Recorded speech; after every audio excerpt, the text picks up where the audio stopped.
पूरा मुड़ी है रास्ता, क्योंकि यार ये इलाका ही जो है पूरा चंबल का है और हम यहाँ शिरकत कर रहे हैं भाई चंबलों में।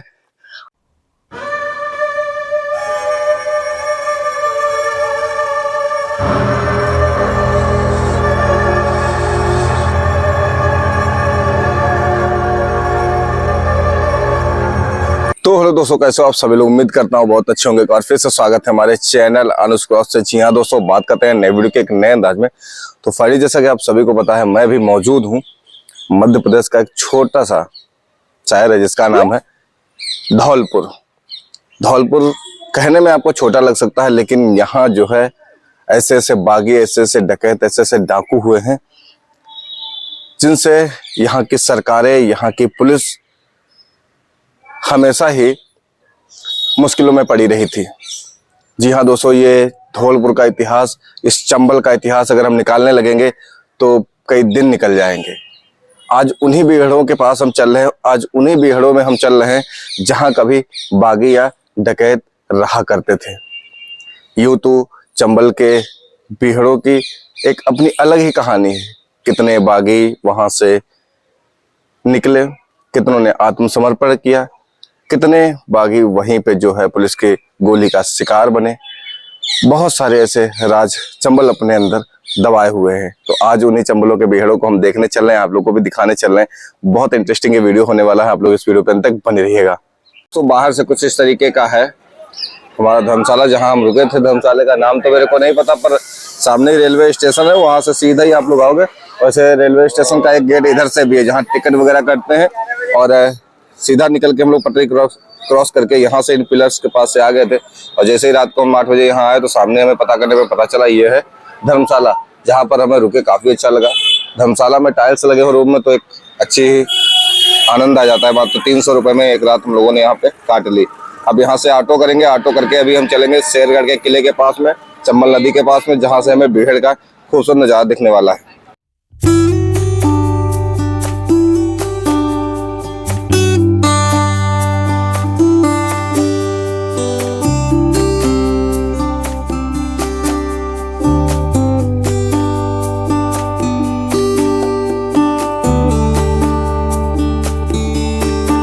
जो ये हाईवे हमारे पीछे आप लोग देख रहे हो, ये आगरा टू झांसी वाला हाईवे है। मुरैना ग्वालियर होते हुए ये झांसी निकल जाएगा। और अभी हम बीहड़ों के पास पहुंच चुके हैं और अभी ये रास्ता दिख रहा है यहाँ से। तो अभी ये सामने हमारे देख सकते हैं ऊंचे ऊंचे बीहड़। ये बीहड़ इस तरीके के होते थे कि मिट्टी के ऊंचे ऊंचे टीले, जो कि अभी बरसात खत्म हुई है तो ये आपको हरे भरे भी दिखेंगे। वैसे गर्मियों में जब कभी आप आएंगे यहाँ पर तो यही टीले बिल्कुल सफेद मिट्टी है, इन्हीं के अंदर छिपे रहते थे उस समय के डाकू और लुटेरे और बागी। यहाँ पे देखिए ये रास्ता जो काट के बनाया गया है ना, ये सीधा उधर हाईवे से किसी गांव तक बनाया जा रहा है। पहले हम आए थे तो इधर ही काम चल रहा था, मतलब शुरुआत ही इसकी हुई थी, क्योंकि बीहड़ काट के रास्ता बनाएंगे, उसके बाद इस पे जो है बजरी वगैरह डाल के पक्का रास्ता इसको कर देंगे। तो उस तरफ काम चल रहा था। और अभी फिलहाल हम बीहड़ों के भीतर आ रहे हैं धीरे धीरे करके। ये देखिए भीतरों यहाँ पे देखिए बीहड़ काट के रास्ता सामने की तरफ बनाया गया है ना। और यहाँ अभी एक चंबल नदी भी है, यहाँ से कुछ 1 किलोमीटर आगे। उस चंबल नदी का पानी पीकर ही डाकू और लुटेरे बागी लोग पनपते थे, आप सभी को पता है। तो वो चंबल नदी भी कई सारे यहाँ के बागियों को बचाने का मुख्य काम कर चुकी है। ऐसा कहते हैं कि चंबल में ही सबसे ज्यादा मगरमच्छ रहा करते थे। अब ये बात कितनी सच है कितनी नहीं, वो तो वही लोग जाने, पर ऐसा सुना था हमने भी कि चंबल नदी में सबसे ज्यादा मगरमच्छ रहते हैं, और वो भी इसी इलाके में, चंबल के इलाके में। पहले जब भी कोई गांव में विवाद होता था, कोई घर में विवाद हो जाता था, जमीन को लेके, प्रॉपर्टी को लेके, या आपसी किसी कलह की वजह से अगर कोई विवाद हो गया, बंदूकें उठा ली गई, गोलियां चल गई और किसी की जान चली गई, तो जिसकी जाती थी वो तो चलो गया है तो गया, लेकिन जिसकी वजह से जाती थी वो फिर क्या करता था, उसके पास उस समय एक ही चारा हुआ करता था, बंदूक उठाता था और सीधा बीहड़ में कूद जाता था। इसीलिए कहा जाता है कि बीहड़ और बंदूक का बरसों पुराना नाता है। बीहड़ में रहने वाले बंदूक की गोलियों से बात करते थे। इसी वजह से उस समय के राज्य सरकारें, जैसे ये बीहड़ है वो 3 राज्यों से अटैच है, राजस्थान, उत्तर प्रदेश और मध्य प्रदेश। तो तीनों राज्यों की पुलिस और सरकार भी इनके बीहड़ में जाने से डरती थी। कई बार जाती भी थी पुलिस हिम्मत करके, तो बेचारी गोलीबारी में कई पुलिस वाले शहीद भी हो जाते थे। इस तरीके का रहा है कुछ बीहड़ का वो दर्दनाक मंजर कुछ 50 से 60 सालों तक, जिसमें अनेक बागी हुए, अनेक डकैत हुए। मैं बात जैसे कर रहा हूं, आप लोग जानते होंगे कि नाम बागी पान सिंह तोमर, फूलन देवी, मंगल सिंह, मान सिंह, ये सब बड़े बड़े नाम हैं। बीहड़ों में इनकी एक अलग ही पहचान है। डाकुओं को तो नहीं रहते अब? हाँ, कोई नहीं है अब। हम लोग लखनऊ के, हम लोग बीहड़ देखने आए थे। हाँ। ये क्या कांटे में काट रहे हो तुम? कांटे नहीं लगते? आप यही रहते दादा? कब से? बचपन से यही रहते? हाँ। बाहर से आए? राजघाट से। अच्छा, कितने साल हो गए दादा? तब तो आपके समय में यहाँ पे डाकू रहते होंगे। आपके समय में डाकू थे यहाँ? रहते?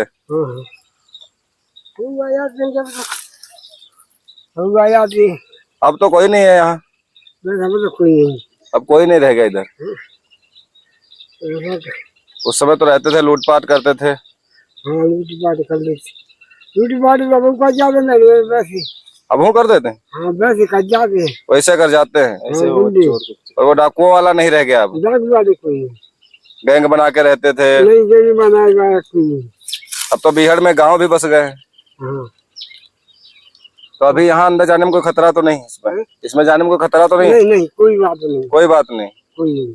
तो अभी हम आपको लेके चलने वाले हैं उन बीहड़ों को दिखाने के लिए जहाँ का जो रास्ता है काफी कठिन है।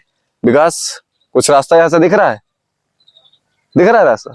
दिख रहा है लेकिन बहुत पतला है, लेकिन बहुत पतला रास्ता है। क्या इसी पे? ठीक ठीक दादा। दादा बताए ये रास्ता पे चले, और 6 साल पहले भी हम आए थे तो ये रास्ता था। ठीक, तब ये रास्ता था, अभी भी है। पर उस समय झाड़ियां जो है बहुत दूर दूर थी, यानी कि ये पतझड़ था सब, तो सब दिख रहा था इस तरह से उधर तक। अभी क्या है, ये पूरी घनी है क्योंकि इस समय बरसात का मौसम भी अभी बीता है, तो ये जो झाड़ियां हैं वो अभी हरी भरी हो गई हैं। इस किले के ऊपर से अभी ये पतला सा रास्ता, विकास कह रहा हमें डर लग रहा है। पिछली बार भी जब विकास हम आए थे यहाँ पे तो 2 लोग थे, और आज भी हम 2 लोग हैं। उसमें कॉमन बात यह है कि हम ही सिर्फ ऐसे एक व्यक्ति हैं दोनों में से कि जो दोबारा आए हुए हैं। अब विकास इन रास्तों पे जाने में अभी डर रहा है। हालांकि डर सबको लगेगा क्योंकि ये चंबल का इलाका है, ये चंबल है, और हमसे कह रहा अब ये आगे चलो। तुम्हारा रास्ता जाना हुआ, तुम ही आगे चलो। देखो, हमारा रास्ता जाना हुआ तो जरूर है, लेकिन 5 से 6 साल हम पहले आए हुए थे, और तब भी विकास हम ही हिम्मत करे थे यहाँ आगे जाने की। त्रिवेदी कह रहा था, हमारा दूसरा साथी जो वो है, वो कह रहा था कि यहाँ पे जो है नहीं जाएंगे हम, क्योंकि ये कम से कम विकास, ये कम से कम जो रास्ता है ना वो आधा किलोमीटर का है, इसी तरीके से घनी झाड़ियों में। और सोचो ये किले का पार्ट है? ऐसी झाड़ियों में यही तो रहते थे डाकू वगैरह। इनमें कौन पुलिस पकड़े आएगी बताओ? बब्बर के पेड़ हैं, इनमें बहुत बड़े बड़े कांटे हैं, इनमें कौन पकड़ने आएगा? चारों तरफ देखो। अच्छा, इस बार हम इसलिए भैया नहीं यहाँ पे डर रहे हैं क्योंकि हम एक बार यहाँ आ चुके हैं, और बाबा ने हमें निश्चिंत भी कर दिया है कि यहाँ पे अभी कोई खतरा नहीं है। पहले हम आए थे तो जरूर एक बार रिस्क लिया था, लेकिन इस बार कोई रिस्क नहीं है, कोई डर नहीं है, कोई दिक्कत नहीं। इसी तरीके से चलेंगे अभी हम इन बीहड़ों के अंदर और आपको नज़ारा दिखाने वाले हैं। रास्ते हैं कुछ बीहड़ के जहां आम आदमी आने के लिए 10 बार सोचेगा, और हम लोग एक बार भी नहीं सोचे। हम लोग तो उल्टा ऐसी जगहों को ढूंढते हैं जहां थोड़ा सा हम लोगों को एडवेंचरस चीजें देखने को मिले या करने को मिले। तो ये जो कांटे भरे रास्ते हैं, यहाँ पे नॉर्मल ऐसे कोई आने की हिम्मत नहीं करता है। ये देखिए, ये रास्ते पूरे, हाँ ये अभी तो पगडंडी जो है पहले से बेटर है। पहले आए थे तो उस टाइम पे इतनी खुला पगडंडी नहीं थी जैसे अभी है, लेकिन ये जानवरों से भी लेस हो सकता है ये पूरा इलाका। यहाँ पर जानवर भी हो सकते हैं। और विकास देखिए काफी पीछे रह गया।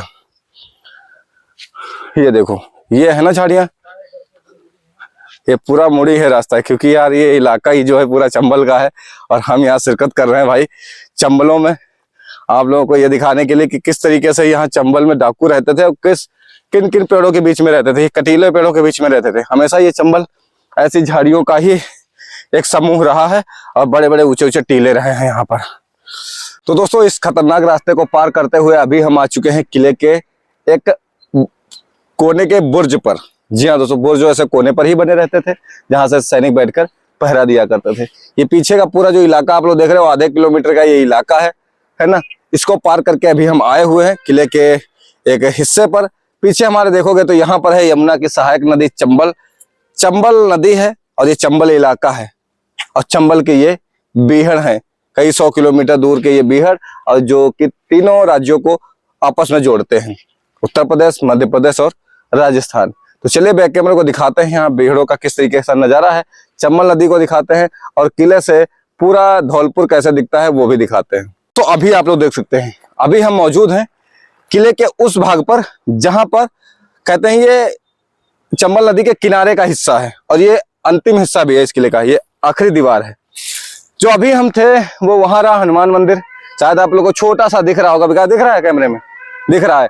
और ये जो पूरा बीहड़ है, ये जो पूरा झाड़ वाला इलाका है, कटीला इलाका है, ये मैं पूरा पार करके अभी आया हूँ जैसे मैंने आप लोग को दिखाया है। और इधर दिखाइए कुछ किले की आखिरी दीवार दिख रही है, ये देखिए सामने की तरफ। और यहाँ से अभी हम लोग चढ़ के आए हैं, देखना कितने खतरनाक रास्ते से चढ़ के आए हैं। और सामने दिखाना ये है ग्वालियर हाईवे जो धौलपुर से ग्वालियर जाती है। सामने चंबल नदी आप लोग को दिख रही होगी, कल कल करती है चंबल की नदी।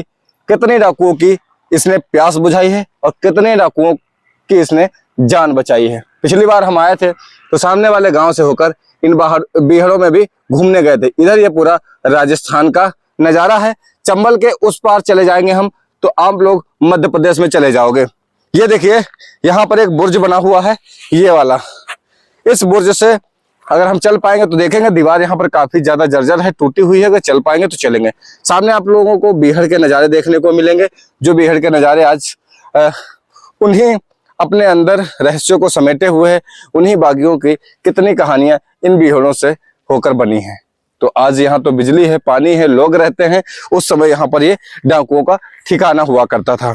उम्मीद करते हैं ये वीडियो आप लोगों को काफी पसंद आया होगा। इस वीडियो को बनाने में हमने तो काफी बड़ी मेहनत करी है भाई। आप लोग बताना इस तरीके का रिस्क लेना कितना आम है और कितना खतरनाक है।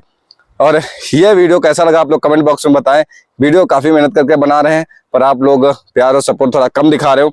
इस वीडियो को शेयर करिए ज्यादा से ज्यादा अपने दोस्तों के साथ। और अगर इस वीडियो से रिलेटेड कोई भी जानकारी चाहिए तो हमें आप लोग कमेंट बॉक्स में लिख सकते हैं या हमारे इंस्टाग्राम अकाउंट पे जाके हमें वहाँ पे फॉलो करके डीएम कर सकते हो।